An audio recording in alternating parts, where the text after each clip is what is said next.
చాలా సంతోషం.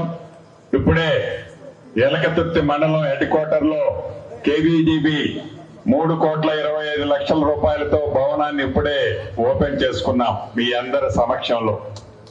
మీకు తెలిసిందే ప్రజాప్రభుత్వం కావాలని 2.5 సంవత్సరాల క్రితం మీ అందరి దీవెనలతో ఏర్పడిన తర్వాత గౌరవ ముఖ్యమంత్రి రేవంత్ రెడ్డి గారి నాయకత్వంలోని మన ప్రభుత్వం విద్యకి వైద్యానికి పెద్దపీట వేశారన్నది మీకు కప్పొచ్చినట్టు కనపడుతుంది. విద్య పట్ల ఈ ప్రభుత్వం ప్రత్యేకమైన శ్రద్ధ చూపించి పేదవాళ్ల పిల్లలు కూడా మంచి చదువులు చదివించాలని, పేదవాళ్ల పిల్లలు కూడా ప్రైవేటు కార్పొరేట్ స్కూళ్ళకి కాలేజీలకి ధీటుగా ప్రభుత్వ స్కూళ్లు కూడా నడపాలని ఈ ప్రభుత్వం విద్య మీద కొన్ని వేలాది కోట్ల రూపాయలు ఖర్చు పెట్టదన్న సంగతి మీకు తెలుసు. పేదోడు పిల్లలు కూడా కడుపు నిండా భోజనం చేయాలని ఈ ప్రభుత్వం వచ్చిన తర్వాత ఇందాక మిత్రులు చెప్పినట్లు 40% డైట్ ఛార్జీలు, 200% పేదింటి ఆడపిల్లలు చదువుకునే వారికి కాస్మెటిక్ ఛార్జీలు పెంచిన ప్రభుత్వం, మీరు ఆశీర్వదించి దీవించిన ప్రభుత్వం.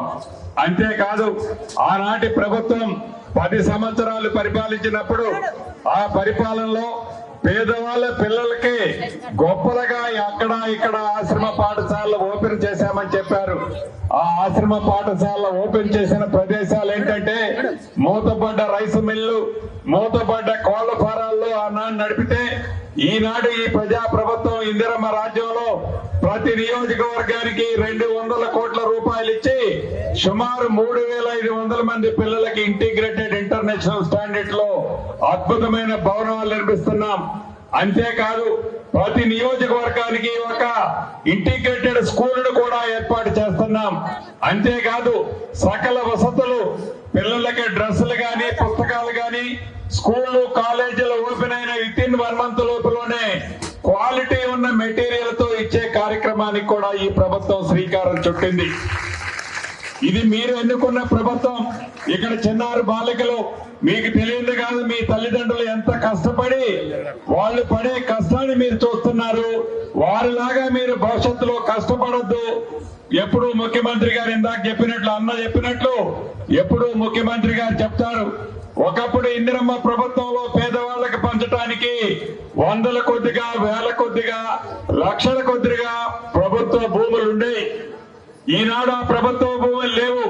పేదవాళ్ళకి మంచి విద్యనిచ్చినట్లయితే వారి కాళ్ళ మీద పిల్లలు వారి కాళ్ళ మీద వాళ్ళు నిలబడటమే కాకుండా ఇంకా ఒక 10 మందికి 100 మందికి వారే జీవనోధారం చూపిస్తారు.